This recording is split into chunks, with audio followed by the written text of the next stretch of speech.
what does a sicario, which means hitman, what does a sicario make, and what's their like starting wages, and how do they get there? And why would they risk their lives for that?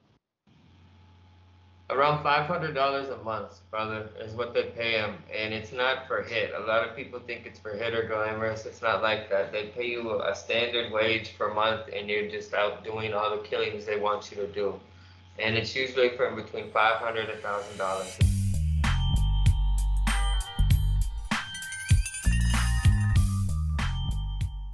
We were talking about drugs and Nashima. Sinaloa and addicts. Tell me why you don't see so many addicts there. So where I live in specific is it's under control of Miles Zambada's people. He doesn't permit the sale of opiates at all. There's zero tolerance to that. If they do catch you, it's the death penalty. So they don't, play with that at all. And people know that. They know it's a line they can't cross, and they don't. They do their best to stay away from that. And a lot of people will say, well, it's hypocritical, right? They don't sell it in Mexico, but they sell it in the United States. And I agree, but it's really not a moral question. It's a business question, and they don't want to be selling that poison here and their own workers dying and stuff like that, and them having to deal with it. So yeah, we don't have overdoses or any of that, at least where I live, here in Sinaloa. So, tell us the name of your channel and what you're trying to accomplish with it. OG Shadow Official Podcast. I'm just trying to bring the real story of what's going on here. Like, it's getting covered up. There's a lot more people dying here than the Middle East and other places, and for a long time, no one would even speak about it. It's just barely coming into the common knowledge, and that was the deal and the reason I started the channel originally. I wanted to bring this more into the public eye, and I think it's been working over the last 2 or 3 years. I definitely feel I brought somewhat more awareness on my part. Okay. What about crimes against women? Because in the border towns, a lot of women are going missing. They just disappear and they end up in the desert later on, a couple years later, as skeletons. So does that happen Yeah, where you're at? no, they don't touch women where I live, but uh, it's against the code. Like, most people have a code about women and children, but I used to live in Juarez, and when I lived out there, Carrillo Fuentes, the Juarez cartel people were disappearing hella women. It was very well known that they disappear women and even make films about it.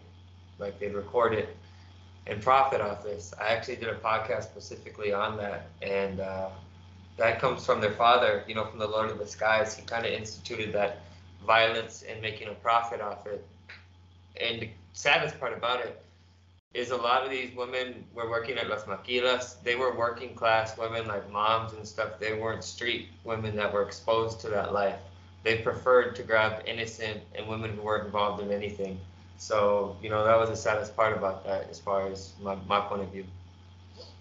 Because the media out here in the United States, it brings no attention to what happens to women, and I know for a fact it does because I have family in the border, and it's a constant thing. They just disappear. Yes, yes. They're used for movies and stuff, man. They found out how to profit off that. It's really evil, and women are disposable to them. It really doesn't cost them anything, and it's sad. I think a lot of it's done for their own parties and stuff as well. A lot of them are looking for that, doing that damage, and they get off on it, or who knows what's going on there. But it's sad, and it's definitely happening. Not just in the border cities. There's lots of other places where it's happening. Jalisco is one of the principal places as well for disappearances. I think it's the highest in the nation. So the border cities, it definitely happens, but there's other places too that it's going on. A lot of women are disappearing all throughout the country. When you're living in Mexico, how do you feel about living there compared to the United States? Do you feel more calm? Like over here, it's a rat race, bro. Like we're constantly, worried about rent, worried about mortgage. How's your lifestyle there compared to the United States? Well, me personally, I feel I'm very fortunate. Okay, I don't have to pay rent or anything. I have my own ranch, I have my own business, and that's not a lot of people's situation. A lot of people here are struggling as well, right?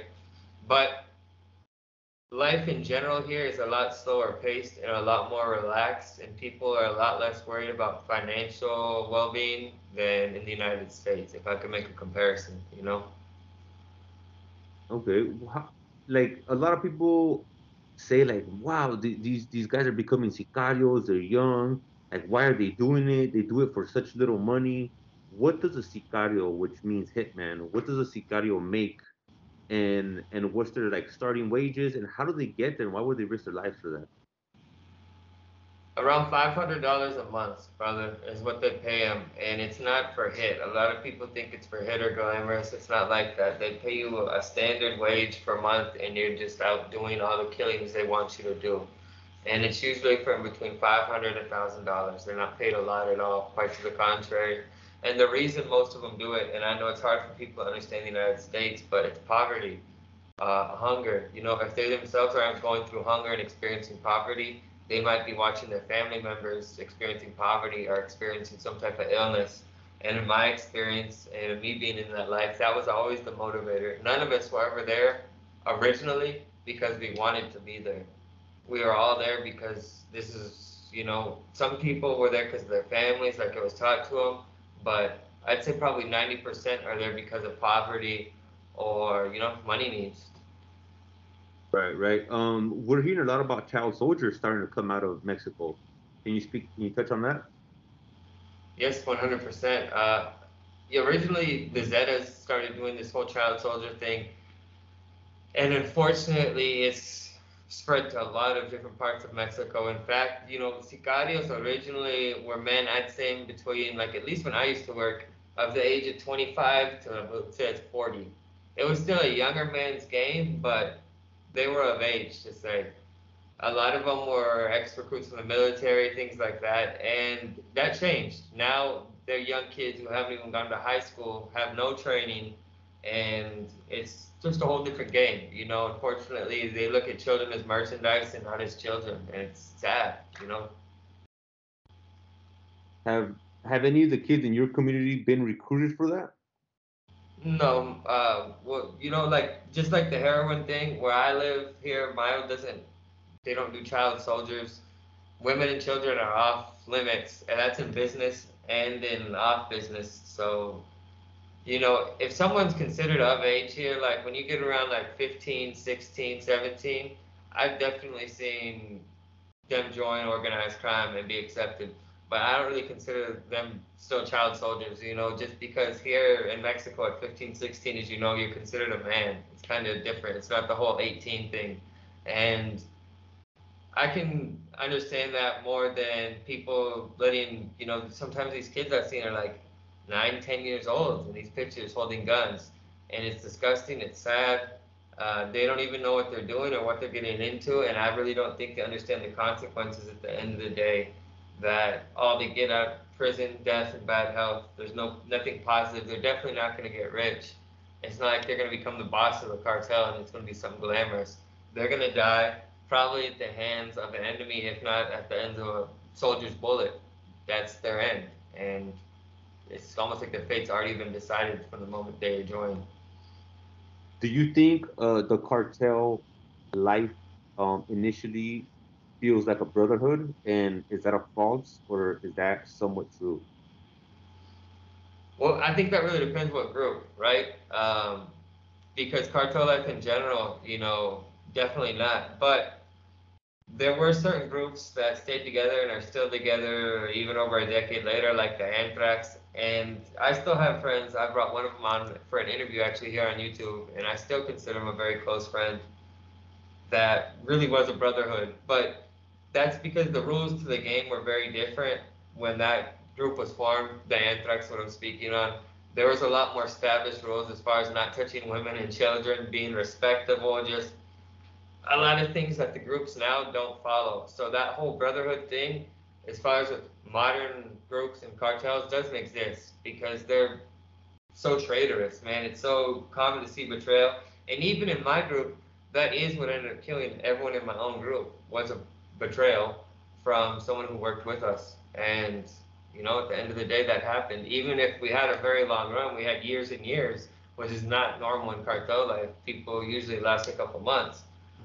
it still happened eventually. You know, there's always going to be someone who will betray you eventually in that life, and it's just because people can't resist the greed, and if not that, they end up in a position where they're afraid of being tortured or killed, and instead of manning up and facing the consequences, they snitch everybody out and get them killed and tortured. Wow. Okay. Can I saw on your channel that you were touching on the president kicking out the DEA. Can you expand a little bit on that and why they did it? But he was saying that they're so heavily infiltrated that they pretty much become ineffective, and that's completely true, just like our border patrol and just like Mexican law enforcement. So he's basically speaking the truth, and I disagree very constantly with the president, but on this, I definitely agree. And the war on drugs isn't doing anything apart from causing violence here. It's not like they've gained any ground in decades in the United States. In fact, they've lost ground. If you look at the overdose epidemic and everything going on in the United States, obviously this war on drugs is failing. Quite the opposite, they're losing it, and very fast they're losing ground. So it's yeah, it is what it is. In the United States, we have this tough on crime approach to drugs. If that's not working, what's your suggestion on what is? Well, honestly, what's the cartel's worst nightmare? That's the solution to all this. And the cartel's worst nightmare, any cartel, would be legalization, because that would mean direct competition and taxation by the government. And that's the only way to get rid of these groups, is to bring them into the fold, to legalize it. It's going to be sold anyways, and you can't decide what people put in their body on top of everything else. It's kind of just like a ridiculous idea. So they have to legalize it. They have to stop this war. There's no other way around this, and they have to confront that problem. And the faster they do so, the more lives they save. It's not really an if, it's when. And they're just stalling because they don't want to admit they're wrong, and this war on drugs was wrong, just like prohibition was wrong. Right, right. Okay. Well, Shadow, I want to thank you for coming on Street Voices. Can you please just let the people know how they can find you? Of course, sir. You guys find me at OG Shadow Official Podcast on YouTube. And if you go over there, subscribe, I appreciate that. Check it out. I hope everyone you have a good day, and thank you for your time, brother. Yes, sir. Thank you.